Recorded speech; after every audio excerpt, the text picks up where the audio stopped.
This is how experts characterize the current relations between Lukashenko and Putin. The issue is the airspace of Belarus. Drones, which Russia uses to attack Ukraine, are flying there more and more often. But if earlier the regime tried to keep silent about this, now the Belarusian dictator gave an order to shoot down the drones. We should not forget that in 2022 he gave the airspace to the Russian armed forces. Aircraft were flying from airfields in Belarus. 800 missiles were launched at Ukraine. Later he decided that it was enough and it had to stop. According to the information that is now coming in, we know that Lukashenko sent a lot of military products to the Russian Federation under the state order of the Ministry of Defense of the Russian Federation does not pay according to the contract. This is not the first time Lukashenko has gone against Putin's position. For example, in July 2024, he instructed to withdraw troops from the southern border to the places of their deployment. The dictator said this at a meeting on security in Luninets district of Brest region, which borders with Volyn and Rivne regions of Ukraine.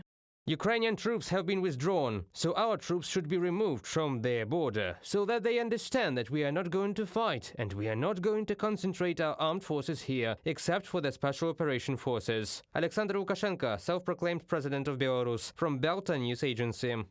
At the same time, Lukashenko added that it was necessary not to miss the allegedly possible threat in the western direction. The Kremlin's reaction to this decision was immediate: refusal to pay for weapons produced in Belarus. And according to experts, the decision to shoot down Russian drones may provoke Putin to even tougher measures. The Kremlin dictator may raise gas prices.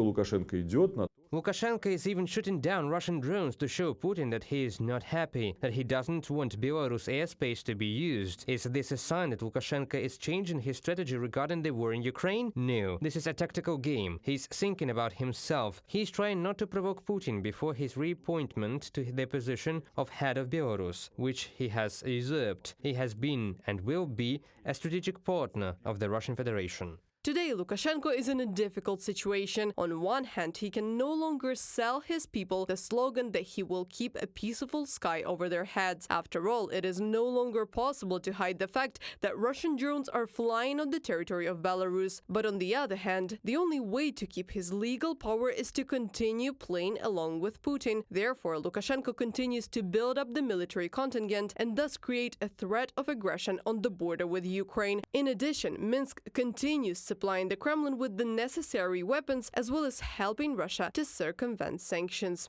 Reported by Anastasia Tarnavska, Yulia Granovska, UATV News.